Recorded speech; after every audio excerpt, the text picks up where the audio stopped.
గతంలో చూసినట్టయితే జగన్మోహన్ రెడ్డి గారు చాలా సార్లు అయితే పవన్ కళ్యాణ్ గారిని ఇంకా చంద్రబాబు నాయుడు గారిని వీళ్ళు ఏపీకి ఎన్ఆర్ఐలు అని చెప్పేసి వ్యాఖ్యానించడం జరిగింది, చాలాసార్లు అనడం జరిగింది.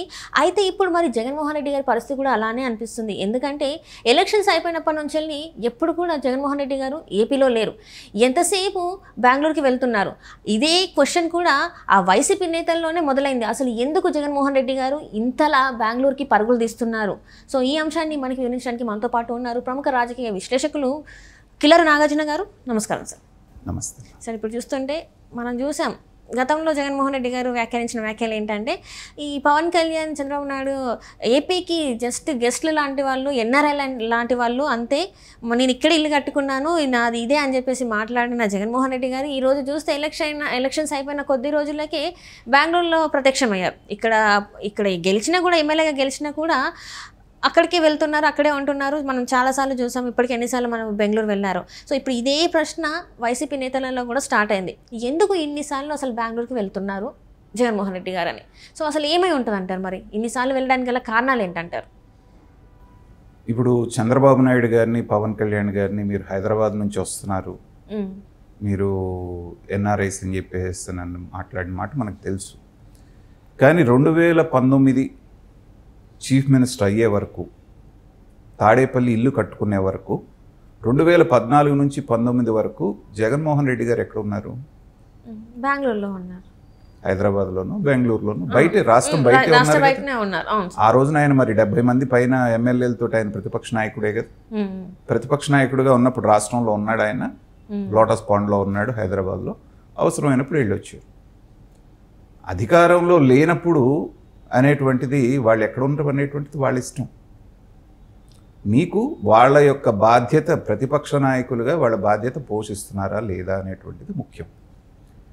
చంద్రబాబు నాయుడు గారు 2019-24 మధ్యలో ఓడిపోయినప్పటికీ ఆయన హైదరాబాద్లో ఉన్న, తాడేపల్లిలో ఉన్న, మన ఇక్కడ ఉండవల్లిలో ఉన్న ప్రతిపక్ష నాయకుడిగా ఆయన పాత్రని చక్కగా పోషించారు. అసెంబ్లీలో అవమానం జరిగిన తర్వాత ఆయన అసెంబ్లీకి పోకపోయినా కూడా గతంలో జగన్మోహన్ రెడ్డి గారి లాగా ఆయనతో పాటు మొత్తాన్ని అందరిని తీసుకెళ్ళిపోలే. ఆయన ఒక్కడే నేను రాను సభకు అన్నాడు, మిగతా అందరినీ వెళ్ళమని చెప్పి ప్రోత్సహించాడు. ఆయన పాత్ర సమర్థవంతంగా ప్రతిపక్ష నాయకుడిగా 23 మంది ఉన్నా కూడా పోషించారు. కానీ నువ్వేం చేస్తున్నావు? ఇవాళ జగన్మోహన్ రెడ్డి గారు దీనికి కారణం ఏంటంటే అధికారం పోగానే ఆయన ఒక రకమైనటువంటి అభద్రతా భావంలోకి వెళ్ళిపోయాడమ్మా.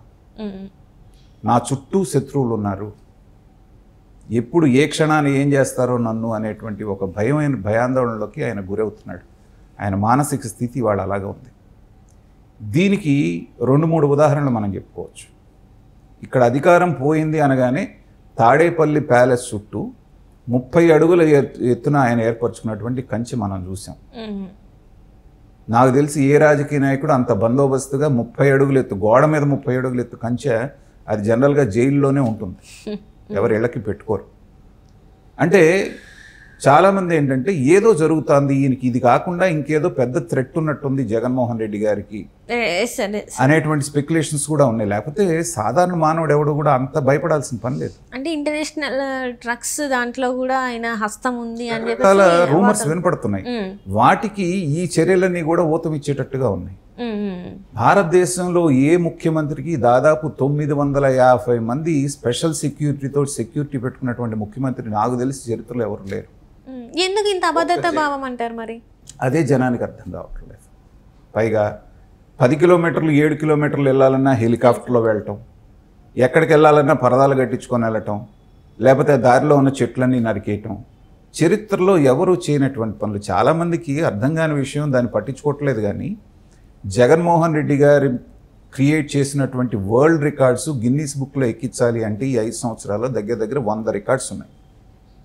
ఎవరు గుర్తించట్ల పాపం ఆయన ప్రతిభని. ప్రపంచ దేశాల్లో ఎక్కడికన్నా వెళ్ళాలి అంటే పరదాలు కట్టుకొని వెళ్ళినటువంటి రాజకీయ నాయకుడు భారతదేశంలోనే కాదు ప్రపంచంలో ఎక్కడ ఉండడు. ఎక్కడికన్నా వెళ్ళాలి అంటే దారిలో ఉన్న చెట్లన్నీ కొట్టేసినటువంటి వాడు ఎక్కడా ఉండడు. 7 కిలోమీటర్లు కూడా హెలికాప్టర్లో వెళ్ళే ముఖ్యమంత్రి, అమెరికన్ ప్రెసిడెంట్ లాంటి వాళ్ళు ఎవరన్నా వెళ్తే వెళ్ళాల్సిందే కానీ ఎవరు ఉండరు. ఆస్తి పత్రం మీద పాస్బుక్ల మీద తన బొమ్మ వేసుకున్నటువంటి వాళ్ళు ఎవరు ఉండరు. సర్వే రాళ్ల మీద కూడా తన బొమ్మ వేసుకున్నటువంటి వాళ్ళు ప్రపంచంలో మనవాడు ఒకడే కనపడతాడు. ఇలా తీసుకుంటూ పోతే వాళ్ళు దాన్ని పట్టించుకోవట్లేదు, కానీ ఒక 100 గిన్నీస్ బుక్ రికార్డ్స్ ఆయన పేరు మీద నమోదవుతాయి. సో 900 చిల్లర దగ్గర 1000 మంది సెక్యూరిటీని ఎన్ఎస్జీ కమాండోస్ చంద్రబాబు నాయుడు గారికి ఉన్నారు కాబట్టి అలాంటి డ్రెస్ తోటే ఒక వింగ్ను క్రియేట్ చేసి చూసే వాళ్ళకి వీళ్ళు కూడా బ్లాక్ క్యాట్ కమాండోస్ అనేటువంటి భ్రమను కల్పించేటట్టుగా ఒక స్పెషల్ వింగ్ని ఈయన కుటుంబ సభ్యులు ఎక్కడ ఉన్నా కూడా వాళ్ళకు కూడా కాపలా వీళ్ళు. ఇలాంటి ఆలోచనలు ఒక జగన్మోహన్ రెడ్డి గారికే వస్తాయి. కాబట్టి ఆయన ఒక రకమైనటువంటి అభద్రతా భావం, నాకేదో లైఫ్ థ్రెట్ ఉందనేటువంటి ఒక భయంలోకి వెళ్ళిపోయాడు. అది ఆయన బాడీ లాంగ్వేజ్లో కూడా రిఫ్లెక్ట్ అవుతుంది. మొత్తం ఈ 45 రోజులు అధికారం కోల్పోయిన తర్వాత ఒక వారం రోజులు పట్టుమని ఆయన తాడేపల్లి ఇంట్లో ఉన్నదే లేదు. వెళ్తే పులివెందుల వెళ్తున్నాడు, అక్కడ 2 రోజులు ఉంటాడు, మళ్ళీ బెంగళూరు వెళ్ళిపోతాడు. మళ్ళీ ఏదైనా ఇట్లాంటి సంఘటన ఉన్నప్పుడు ఎక్కడైనా శవం కనపడితే మళ్ళీ వస్తాడు. ఆ శవానికి సంబంధించినటువంటి దాని మీద రావాల్సిన మైలేజ్ తీసుకొని మళ్ళీ బెంగళూరు వెళ్ళిపోతున్నాడు. ఇక నేను గతంలో కూడా చెప్పాను, జగన్మోహన్ రెడ్డి గారు అసెంబ్లీకి వస్తారా రారా, వాళ్ళు వస్తారా రా అంటే నేను ఖరాఖండిగా చెప్పాను, నామకే వస్తే వస్తాడు. వచ్చిన తర్వాత ఏ సభలో ఏదో గందరగోళం క్రియేట్ చేసి సస్పెండ్ అయ్యేటట్టుగా వాళ్లే పరిస్థితులు కల్పించి ఇక్కడ రాజ్యాంగం అనేది అమలు కావట్లేదు, ఇది గౌరవ సభ కాదు కౌరవ సభ అని ఒక డైలాగ్ కొట్టేసి ఎగ్గొట్టి వెళ్ళిపోతాడు అనేటువంటి. గత 2 సందర్భాల్లో అదే జరిగింది కదా. ప్రమాణ స్వీకారం అప్పుడు 5 నిమిషాలు ఉన్నాడు, మొన్న గవర్నర్ ప్రసంగం రోజు ఒక 5 నిమిషాలు వచ్చి వెళ్ళారు, అంతే కదా, హడావిడి అయిపోయింది. ఈ 2 సందర్భాలు అయిన తర్వాత మూడో అసెంబ్లీ సమావేశాలకు వచ్చిన తర్వాత నేను చెప్పిందే జరుగుతుంది, మీరు గుర్తుపెట్టుకోండి. ఖచ్చితంగా గొడవ చేసి వాళ్ళని బయటికి తరిమేసేటువంటి పరిస్థితి తెచ్చుకొని ఈ డైలాగ్ కొట్టి ఇక అసెంబ్లీకి రారు. ఈ 5 సంవత్సరాలు ఎగ్గొట్టడానికి మాకు ప్రజలు న్యాయ నేతలు కాబట్టి మళ్ళీ మేము ఓదార్పు యాత్ర చేసుకుంటాం, లేకపోతే ముద్దుల యాత్ర చేస్తాం, ఇంకోటి చేస్తాం అని బయలుదేరుతారు. ఇలాంటి వ్యక్తి జగన్మోహన్ రెడ్డి గారిని చాలామంది ఏమనుకుంటారంటే చాలా ధైర్యస్తుడు, చాలా గట్స్ ఉన్నాడు, ఫ్యాక్షన్ బ్యాక్గ్రౌండ్, రాజారెడ్డి గారి మనవడు, రాజశేఖర రెడ్డి గారి కొడుకు అంటారే కానీ అత్యంత పిరికివాడు ఎవరన్నా ఉన్నారు అంటే జగన్మోహన్ రెడ్డి గారు. అత్యంత పిరికివాడు. ఈ జరుగుతున్నటువంటి సంఘటనలన్నీ కూడా దానికి ప్రత్యక్ష నిదర్శనం. ఏ బెంగళూరు ప్యాలెస్ గురించి అయితే మనం మాట్లాడుకుంటున్నామో కట్టినప్పటి నుంచి ఇప్పుడే జగన్మోహన్ రెడ్డి గారు దాంట్లో ఉంటాం, అంతకుముందు అంతవరకు వెళ్ళలేదు ఆయన. సో ఇప్పుడు ఆయన రాజకీయ పునరుత్థానం అనేది మొత్తం కూడా బెంగళూరు కేంద్రంగా అతను చేయాలనేటువంటి ప్లానింగ్ జరుగుతోంది. ఎందుకంటే కాంగ్రెస్ తోటి మంతనాలు జరుపుతున్నారు అక్కడ ఉన్నటువంటి డికే శివకుమార్ ద్వారా, వాళ్ళతోటి ఇండియా కూటమితో కలవాలి అనేటువంటి ప్రయత్నాలు జరుగుతున్నాయని కూడా వార్తలు వస్తున్నాయి. ఎందుకంటే ఏదో ఒక జాతీయ పార్టీతో జట్టు కట్టకపోతే ప్రాంతీయ పార్టీలు అనేటువంటివి మనుగడ సాధించేటువంటి పరిస్థితి కనిపించట్లేదు. అందుకనే ఇక్కడ కేసీఆర్ గారు ఆ పని చేయకనే దెబ్బతిన్నారు, అక్కడ సింహం సింగిల్గా వస్తుందని బొక్కబాళ్ళ పడ్డారు. ఇది గ్రహించినటువంటి చంద్రబాబు నాయుడు గారు తెలివిగా ఎన్డీఏలో చేరారు. ఇవన్నీ క్యాల్కులేట్ చేసుకున్న తర్వాత జగన్మోహన్ రెడ్డి గారు కూడా ప్రయత్నాలు చేస్తున్నారు అంటున్నారు.